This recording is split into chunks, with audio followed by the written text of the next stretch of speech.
नमस्कार। आइए सुनते हैं मुंशी प्रेमचंद जी के द्वारा लिखी हुई एक कहानी, भाड़े का टट्टू। आगरा कॉलेज के मैदान में संध्या समय दो युवक हाथ में हाथ मिलाए टहल रहे थे। एक का नाम था यशवंत, दूसरे का रमेश। यशवंत डील डॉल में ऊंचा और बलिष्ठ था। उसके मुख पर संयम और स्वास्थ्य की कांति झलकती थी। रमेश छोटे कद का, इकहरे बदन का, तेजहीन और दुर्बल आदमी था। दोनों में किसी विषय पर बहस हो रही थी। यशवंत ने कहा, मैं आत्मा के आगे धन का कुछ मूल्य नहीं समझता। रमेश बोला, बड़ी खुशी की बात है। यशवंत, हाँ देख लेना, तुम ताना मार रहे हो, लेकिन मैं दिखला दूंगा कि धन को मैं कितना तुच्छ समझता हूं। रमेश, खैर दिखा देना, मैं तो धन को तुच्छ नहीं समझता। धन के लिए 15 वर्षों से किताब चाट रहा हूँ। धन के लिए माँ बाप, भाई बंधु सबसे अलग पड़ा हूँ। न जाने अभी कितनी सलामियाँ देनी पड़ेंगी, कितनी खुशामदी करनी पड़ेगी। यशवंत, क्या इसमें आत्मा का पतन न होगा? रमेश, मैं तो इतने ऊंचे आदर्श का पालन नहीं कर सकता। यहाँ तो अगर किसी मुकदमे में अच्छी रिश्वत पा जाऊं तो शायद छोड़ न सकूं। क्या तुम छोड़ दोगे? यशवंत, मैं तो उसकी ओर आंख उठाकर भी न देखूंगा, और मुझे विश्वास है कि तुम जितने नीच बनते हो उतने नीच हो नहीं। रमेश, मैं उससे कहीं ज्यादा नीच हूं जितना कहता हूं। यशवंत, मुझे तो यकीन नहीं आता कि स्वार्थ के लिए तुम किसी को नुकसान पहुंचा सकोगे। रमेश, भाई संसार में आदर्श का निर्वाह केवल सन्यासी ही कर सकता है, मैं तो नहीं कर सकता। मैं तो समझता हूं कि अगर तुम्हें धक्का देकर तुमसे बाजी जीत सकूं तो मैं तुम्हें जरूर गिरा दूंगा, और अगर बुरा न मानो तो तुम भी मुझे गिरा दोगे। स्वार्थ का त्याग करना कठिन है। यशवंत, तो मैं कहूंगा कि तुम भाड़े के टट्टू हो। रमेश, और मैं कहूंगा कि तुम काठ के उल्लू हो। यशवंत और रमेश साथ साथ स्कूल में दाखिल हुए और साथ साथ ही उपाधियां लेकर कॉलेज से निकले। यशवंत कुछ मंद बुद्धि पर बला का मेहनती था। जिस काम को हाथ में लेता उससे चिमट जाता और उसे पूरा करके ही छोड़ता। रमेश तेज था पर आलसी था। घंटे भर भी जमकर बैठना उसके लिए मुश्किल था। एमए तक तो वह आगे रहा और यशवंत पीछे। मेहनत बुद्धि बल से परास्त होती रही, लेकिन सिविल सर्विस में पासा पलट गया। यशवंत सब धंधे छोड़कर किताबों पर पिल पड़ा। घूमना फिरना, सैर सपाटा, सर्कस थिएटर, यार दोस्त, सबसे मुंह मोड़कर अपने एकांत कुटीर में जा बैठा। रमेश दोस्तों के साथ गपशप उड़ाता, क्रिकेट खेलता रहा। कभी कभी मनोरंजन के तौर पर किताब देख लेता था। कदाचित उसे विश्वास था कि अब की भी मेरी तेजी बाजी ले जाएगी। अक्सर जाकर यशवंत को दिख करता, उसकी किताब बंद कर देता और कहता, क्यों प्राण दे रहे हो? सिविल सर्विसेज कोई मुक्ति तो है नहीं जिसके लिए दुनिया से नाता तोड़ लिया जाए।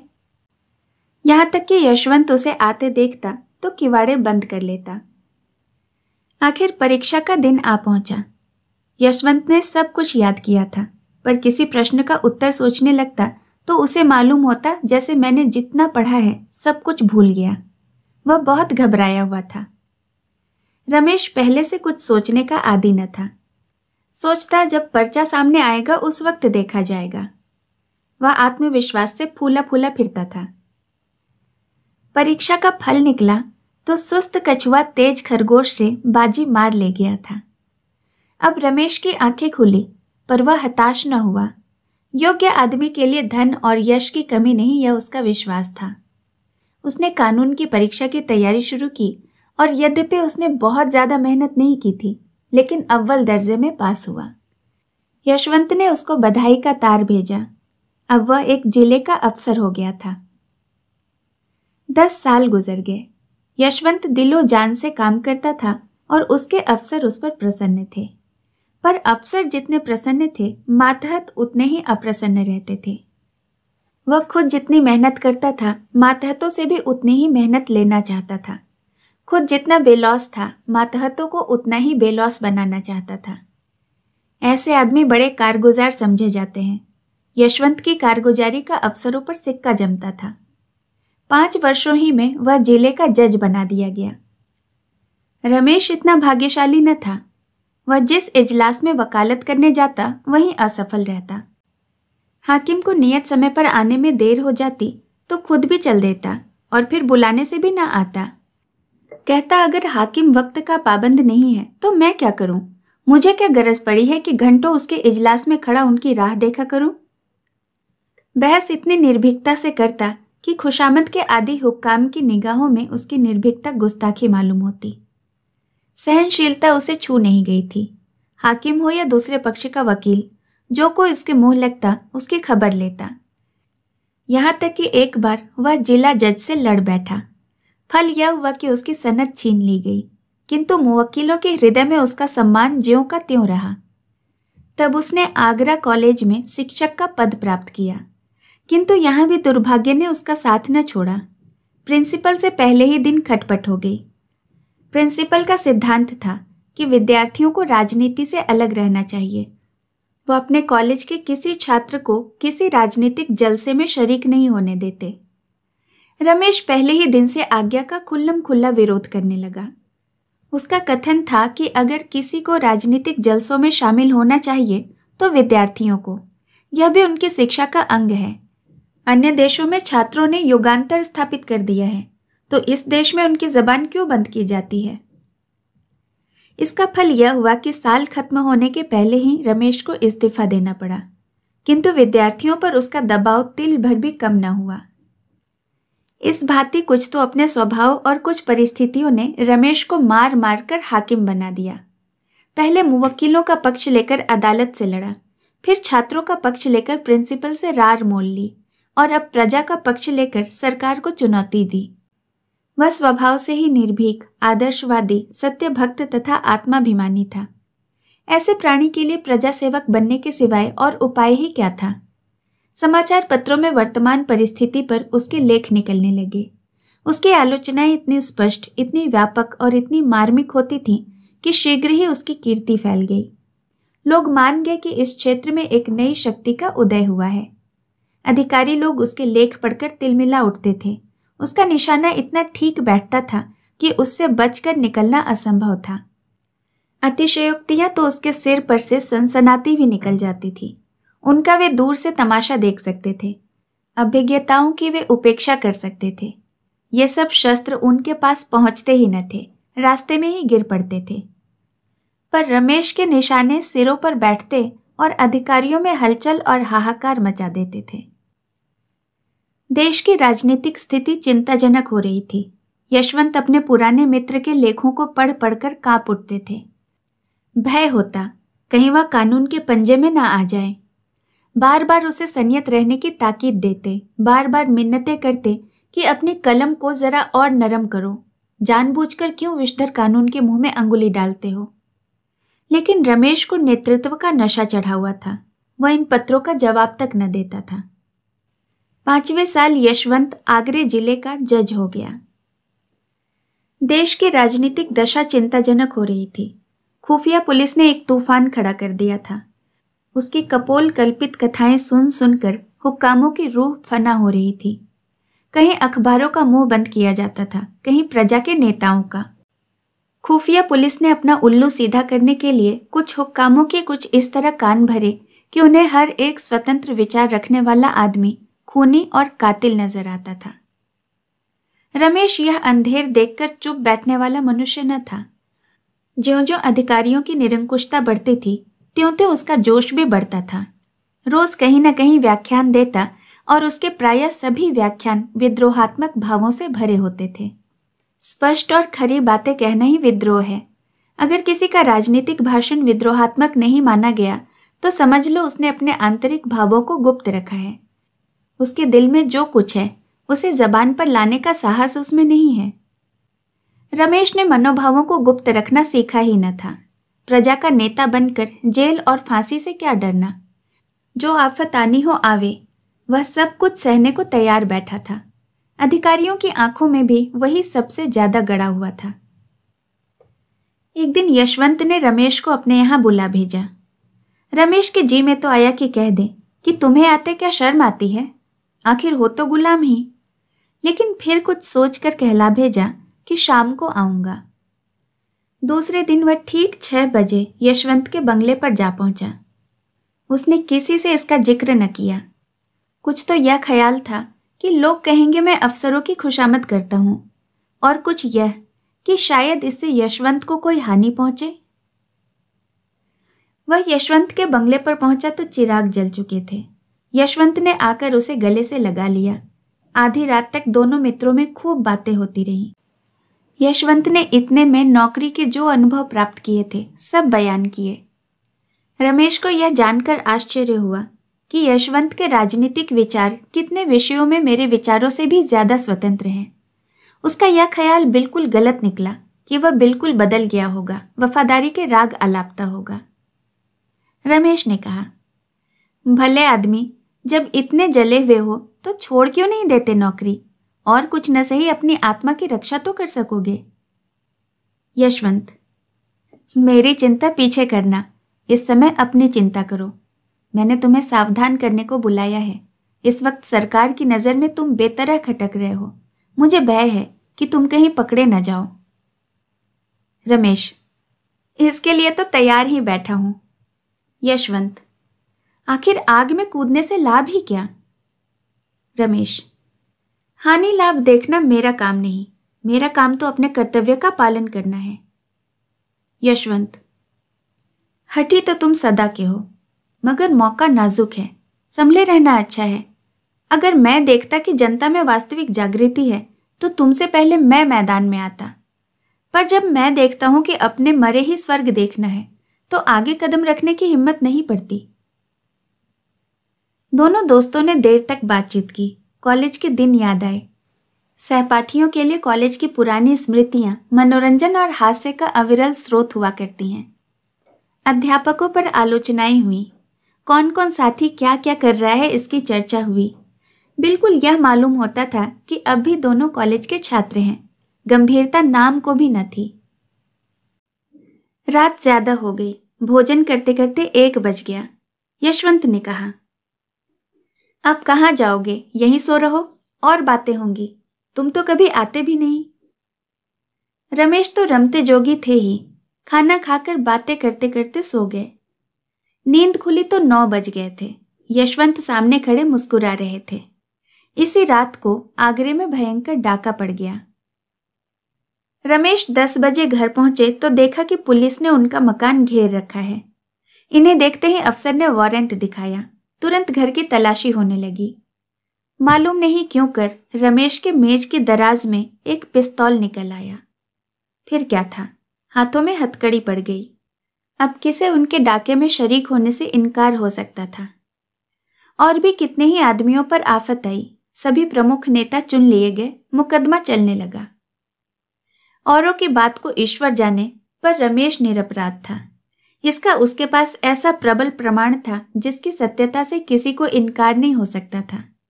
पर क्या वह इस प्रमाण का उपयोग कर सकता था? रमेश ने सोचा, यशवंत स्वयं मेरे वकील द्वारा सफाई के गवाहों में अपना नाम लिखाने का प्रस्ताव करेगा। मुझे निर्दोष जानते हुए वह कभी मुझे जेल न जाने देगा। वह इतना हृदय शून्य नहीं है। लेकिन दिन गुजरते जाते थे और यशवंत की ओर से इस प्रकार का कोई प्रस्ताव न होता था, और रमेश खुद संकोचवश उसका नाम लिखते हुए डरते थे। न जाने इससे उसे क्या बाधा हो जाए। अपनी रक्षा के लिए वो उसे संकट में नहीं डालना चाहते थे। यशवंत हृदय शून्य न थे, भाव शून्य न थे, लेकिन कर्म शून्य अवश्य थे। उन्हें अपने परम मित्र को निर्दोष मारे जाते देखकर दुख होता था। कभी कभी रो पड़ते थे, पर इतना साहस न होता था कि सफाई देकर उसे छुड़ा लें। न जाने अफसरों का क्या ख्याल हो, कहीं यह न समझने लगे कि मैं भी षड्यंत्रकारियों से सहानुभूति रखता हूँ। मेरा भी उनके साथ कुछ संपर्क है।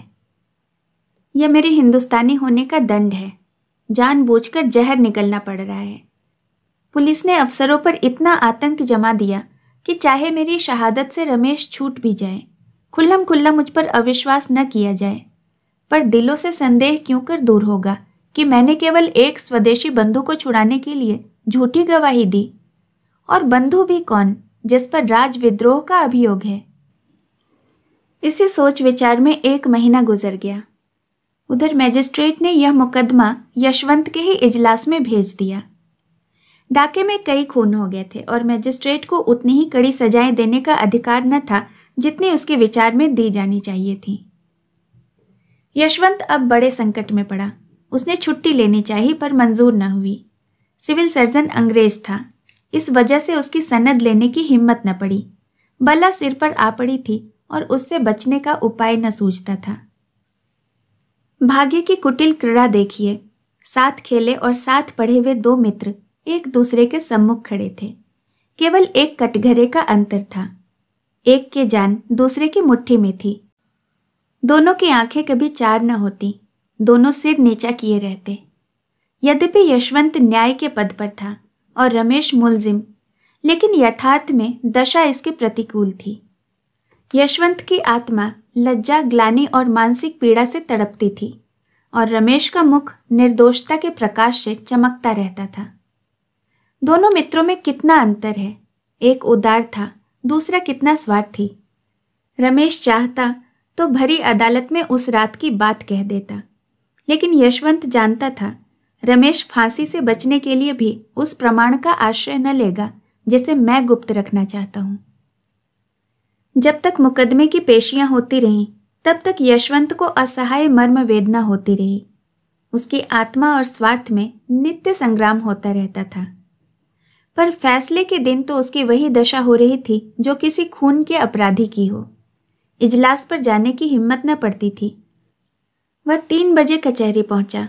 मुलजिम अपना भाग्य निर्णय सुनने को तैयार खड़े थे। रमेश भी आज रोज से ज्यादा उदास था। उसके जीवन संग्राम में वह अवसर आ गया था जब उसका सिर तलवार की धार के नीचे होगा। अब तक भय सूक्ष्म रूप में था, आज उसने स्थूल रूप धारण कर लिया था। यशवंत ने दृढ़ स्वर में फैसला सुनाया। जब उसके मुख से यह शब्द निकले कि रमेश चंद्र को 7 वर्ष का कठिन कारावास, तो उसका गला रुंध गया। उसने तजवीज़ मेज पर रख दी। कुर्सी पर बैठकर पसीना पोंछने के बहाने आंखों में उमड़े हुए आंसुओं को पोंछा। इसके आगे तजवीज़ उससे पढ़ी न गई। रमेश जेल से निकलकर पक्का क्रांतिवादी बन गया था। जेल की अंधेरी कोठरी में दिन भर के कठिन परिश्रम के बाद वह दोनों के उपकार और सुधार के मंसूबे बांधा करता था। सोचता मनुष्य क्यों पाप करता है, इसीलिए ना कि संसार में इतनी विषमता है। कोई तो विशाल भवनों में रहता है, किसी को पेड़ की छांव भी मयस्सर नहीं। कोई रेशम और रत्नों से मढ़ा हुआ कपड़ा पहनता है, किसी को फटा वस्त्र भी नहीं। ऐसे न्याय विहीन संसार में चोरी, हत्या और अधर्म है तो किसका दोष है? वह एक ऐसी समिति खोलने का स्वप्न देखा करता जिसका काम संसार से विषमता को मिटा देना हो। संसार सबके लिए है, उसमें सबको सुख भोगने का समान अधिकार है। न डाका न चोरी। धनी अगर अपना धन खुशी से नहीं बांट देता तो उसकी इच्छा के विरुद्ध बांट लेने में क्या पाप है? धनी उसे पाप कहे तो कहे, उसका बनाया हुआ कानून दंड देता है तो दे। हमारी अदालत भी अलग होगी। उसके सामने वे सभी मनुष्य अपराधी होंगे जिनके पास जरूरत से ज्यादा सुख भोग की सामग्रियां हैं। हम भी उन्हें दंड देंगे, हम भी उनसे कड़ी मेहनत लेंगे। जेल से निकलते ही उसने इस सामाजिक क्रांति की घोषणा कर दी। गुप्त सभाएं बनने लगी, शस्त्र जमा किए जाने लगे और थोड़े ही दिनों में डाकों का बाजार गर्म हो गया। पुलिस ने उसका पता लगाना शुरू किया। उधर क्रांतिकारियों ने पुलिस का भी हाथ साफ करना शुरू किया। उनकी शक्ति दिन ब दिन बढ़ने लगी। काम इतनी चतुराई से होता कि किसी को अपराधी का कुछ सुराग न मिलता। रमेश कहीं गरीबों के लिए दवाखाने खोलता, कहीं बैंक। डाके के रुपए से उसने इलाके खरीदना शुरू किया। जहां कोई इलाका नीलाम होता वह उसे खरीद लेता। थोड़े ही दिनों में उसके अधीन एक बड़ी जायदाद हो गई। इसका नफा गरीबों के उपकार में खर्च होता था। तुर्रा यह कि सभी जानते थे कि यह रमेश की करामात है, पर किसी की मुंह खोलने की हिम्मत न होती थी। सभ्य समाज की दृष्टि में रमेश से ज्यादा घृणित और कोई प्राणी संसार में न था। लोग उसका नाम सुनकर कानों पर हाथ रख लेते थे। शायद उसे प्यासों मरता देख कोई एक बूंद पानी भी उसके मुंह में न डालता, लेकिन किसी की मजाल न थी कि उस पर आक्षेप कर सके। इस तरह कई साल गुजर गए। सरकार ने डाकुओं का पता लगाने के लिए बड़े बड़े इनाम रखे। यूरोप से गुप्त पुलिस के सिद्धहस्त आदमियों को बुलाकर इस काम पर नियुक्त किया गया।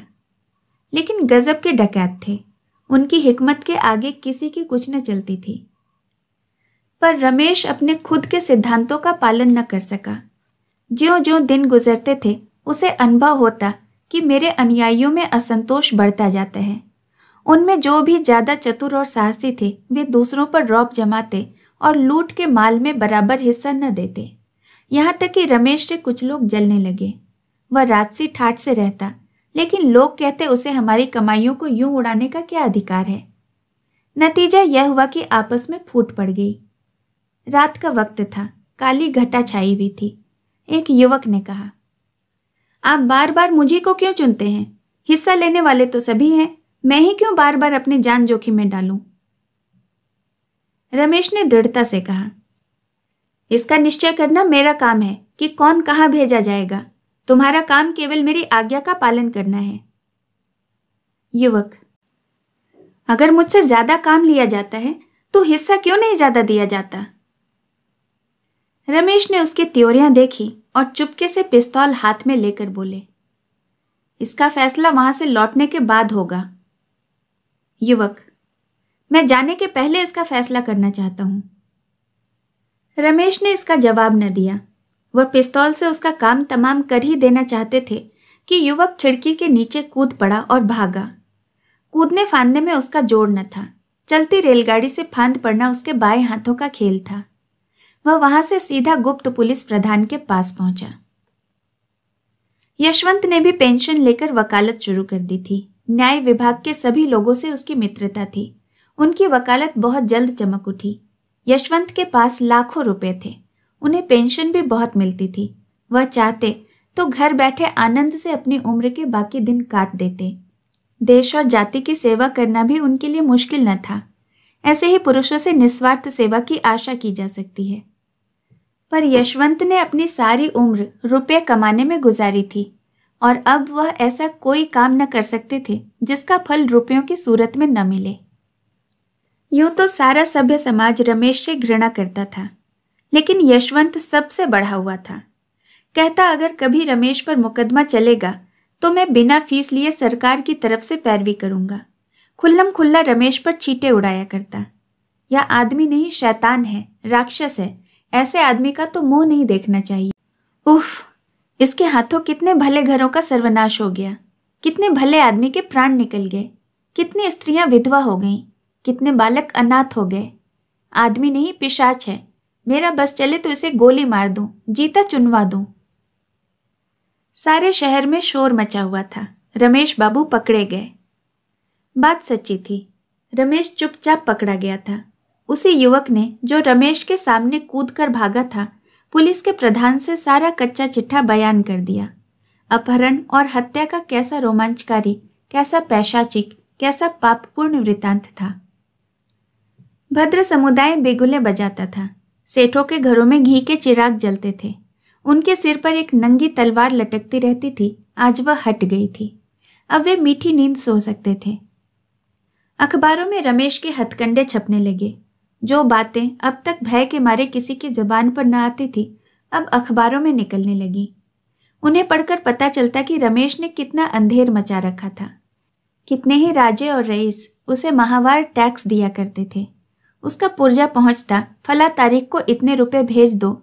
फिर किसकी मजाल थी कि उसका हुक्म टाल सके। वह जनता के हित के लिए जो काम करता, उसके लिए भी अमीरों से चंदे लिए जाते। रकम लिखना रमेश का काम था। अमीर को बिना कान पूछ हिलाए वह रकम देनी पड़ती थी। लेकिन भद्र समुदाय जितना प्रसन्न था, जनता उतनी ही दुखी थी। अब कौन पुलिस वालों के अत्याचार से उनकी रक्षा करेगा? कौन सेठों के जुल्म से उन्हें बचाएगा? कौन उनके लड़कों के लिए कला कौशल के मदरसे खोलेगा? वे अब किसके बल पर कूदेंगे? वे अनाथ थे, वही उनका अवलंब था। अब वे किसका मुंह ताकेंगे? किसको अपनी फरियाद सुनाएंगे? पुलिस शहादतें जमा कर रही थी। सरकारी वकील जोरों से मुकदमा चलाने की तैयारियां कर रहा था, लेकिन रमेश की तरफ से कोई वकील न खड़ा होता था। जिले भर में एक ही आदमी था जो उसे कानून के पंजे से छुड़ा सकता था। वह था यशवंत। लेकिन यशवंत जिसके नाम से कानों पर अंगुली रखता था, क्या उसी की वकालत करने को खड़ा होगा? असंभव। रात के 9 बजे थे। यशवंत के कमरे में एक स्त्री ने प्रवेश किया। यशवंत अखबार पढ़ रहा था। बोला, क्या चाहती हो? स्त्री, अपने पति के लिए वकील। यशवंत, तुम्हारा पति कौन है? स्त्री, वो जो आपके साथ पढ़ता था और जिस पर डाके का झूठा अभियोग चलाया जाने वाला है। यशवंत ने चौंक कर पूछा, तुम रमेश की स्त्री हो? हाँ। मैं उनकी वकालत नहीं कर सकता। स्त्री, आपको अख्तियार है। आप अपने जिले के आदमी हैं और मेरे पति के मित्र रह चुके हैं, इसलिए सोचा क्यों बाहर वालों को बुलाऊं, मगर अब इलाहाबाद या कलकत्ते से किसी को बुलाऊंगी। यशवंत, मेहनताना दे सकोगी? स्त्री ने अभिमान के साथ कहा, बड़े से बड़े वकील का मेहनताना क्या होता है? यशवंत, 3,000 रुपये रोज। स्त्री, बस, आप इस मुकदमे को ले लें, मैं आपको 3,000 रुपये रोज दूंगी। यशवंत, 3,000 रुपये रोज? हाँ, और यदि आपने उन्हें छुड़ा लिया तो 50,000 रुपये आपको इनाम के तौर पर और दूंगी। यशवंत के मुंह में पानी भर आया। अगर मुकदमा 2 महीने भी चला तो कम से कम 1 लाख रुपए सीधे हो जाएंगे। पुरस्कार ऊपर से पूरे 2 लाख की गोटी है। इतना धन तो जिंदगी में भी जमा न कर पाए थे। मगर दुनिया क्या कहेगी? अपनी आत्मा भी तो गवाही नहीं देती। ऐसे आदमी को कानून के पंजे से बचाना असंख्य प्राणियों की हत्या करना है। लेकिन गोटी 2 लाख की है। कुछ रमेश के फंस जाने से इस जत्थे का अंत तो नहीं हुआ जाता। उसके चेले चपाड़ तो रहेंगे ही। शायद वे अब भी और उपद्रव मचाएं। फिर मैं 2 लाख की गोटी क्यों जाने दूं? लेकिन मुझे कहीं मुंह दिखाने को जगह न रहेगी। न सही, जिसका जी चाहे खुश हो, जिसका जी चाहे नाराज। ये 2 लाख तो छोड़े नहीं जाते। कुछ मैं किसी का गला तो नहीं दबाता, चोरी तो नहीं करता। अपराधियों की रक्षा करना ही तो मेरा काम है। सहसा स्त्री ने पूछा, आप क्या जवाब देते हैं? यशवंत, मैं कल जवाब दूंगा, जरा सोच लूं। स्त्री, नहीं, इतनी मुझे फुर्सत नहीं। अगर आपको कुछ उलझन हो तो साफ साफ कह दीजिए, मैं और कोई प्रबंध करूं। यशवंत को और विचार करने का अवसर न मिला। जल्दी का फैसला स्वार्थ की ओर ही झुकता है। यहां हानि की संभावना नहीं रहती। यशवंत, आप कुछ रुपए पेशगी दे सकती हैं? स्त्री, रुपयों की मुझसे बार बार चर्चा न कीजिए। उनकी जान के सामने रुपयों की क्या हस्ती है? आप जितनी चाहे रकम मुझसे ले लें। आप चाहें उन्हें छुड़ा न सकें, लेकिन सरकार के दांत जरूर खट्टे कर दें। यशवंत, खैर मैं ही वकील होऊंगा। कुछ पुरानी दोस्ती का निर्वाह भी तो करना चाहिए। पुलिस ने एड़ी चोटी का जोर लगाया, सैकड़ों शहादतें पेश की। मुखबिर ने तो पूरी गाथा ही सुना दी। लेकिन यशवंत ने कुछ ऐसी दलीलें की, शहादतों को कुछ इस तरह झूठा सिद्ध किया और मुखबिर की कुछ ऐसी खबर ली कि रमेश बेदाग छूट गए। उन पर कोई अपराध सिद्ध न हो सका। यशवंत जैसे संयत और विचारशील वकील का उनके पक्ष में खड़ा हो जाना ही इस बात का प्रमाण था कि सरकार ने गलती की। संध्या का समय था। रमेश के द्वार पर शामियाना तना हुआ था। गरीबों को भोजन कराया जा रहा था। मित्रों की दावतें हो रही थीं। यह रमेश के छूटने का उत्सव था। यशवंत को चारों ओर से धन्यवाद मिल रहे थे। रमेश को बधाइयां दी जा रही थीं। यशवंत बार बार रमेश से बोलना चाहता था, लेकिन रमेश उनकी ओर से मुंह फेर लेते थे। अब तक दोनों में एक भी बात न हुई थी। आखिर यशवंत ने एक बार झुंझला कर कहा, तुम तो मुझसे ऐसे ऐठे हुए हो मानो मैंने तुम्हारे साथ कोई बुराई की है। रमेश, और आप क्या समझते हैं कि मेरे साथ भलाई की है? पहले आपने मेरे इस लोक का सर्वनाश किया था, अब की परलोक का किया। पहले न्याय किया होता तो मेरी जिंदगी सुधर जाती, और अब जेल जाने देते तो आकबत बन जाती। यशवंत, यह तो न कहोगे कि इस मामले में कितने साहस से काम लेना पड़ा? रमेश, आपने साहस से काम नहीं लिया, स्वार्थ से काम लिया। आप अपने स्वार्थ के भक्त हैं। मैं तो आपको भाड़े का टट्टू समझता हूं। मैंने अपने जीवन का बहुत दुरुपयोग किया, लेकिन उसे आपके जीवन से बदलने को किसी दशा में तैयार नहीं हूं। आप मुझसे धन्यवाद की आशा न रखें। इस कहानी को सुनने के लिए आपका बहुत बहुत धन्यवाद। जल्द मिलूंगी एक नई कहानी के साथ। दोस्तों, ऐसी और भी कहानियां सुनने के लिए आप मेरे चैनल को ज़रूर सब्सक्राइब करें। इसके साथ लगे बेल आइकन को भी ज़रूर प्रेस करें ताकि मेरे द्वारा अपलोड की गई सारी कहानियों का नोटिफिकेशन आपको मिलता रहे।